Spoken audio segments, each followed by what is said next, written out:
Ada 3 benda menarik tentang motor PG1 yang korang kena tahu. Let's go! Okay, yang pertama sekali, dia punya design. Dia ala-ala klasik. Macam orang 70-an. Korang biasa lah tengok motor-motor atuk korang. Bawa korang pergi kebun tu kan. Ni yang motor dia. Tapi dia dah modern lah sikit. Untuk lampu pula, aduh, masih pakai halogen. Tak tahu lah, diorang saja-saja buat ke nak save budget. Okay, so motor ni dia masih mengekalkan drum brake. Sebab apa? Sebab dia nak mengekalkan dia punya old school tu.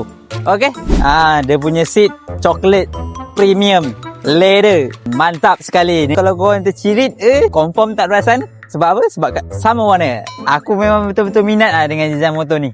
Sebab apa? Dia boleh reda hutan, reda pantai, reda segala bapak dia. Tapi hutan tu, hutan yang ringan-ringan lah. Macam korang selalu ringan-ringan.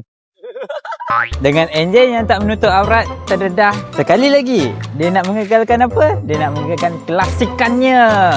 Rim pula dia pakai rim lidi, okey. Tapi korang jangan risau.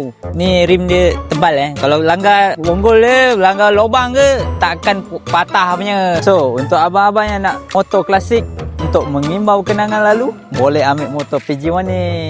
Dengan saya ada ready stock. Boleh isi form di bawah ataupun DM saya terus. Terima kasih semuanya.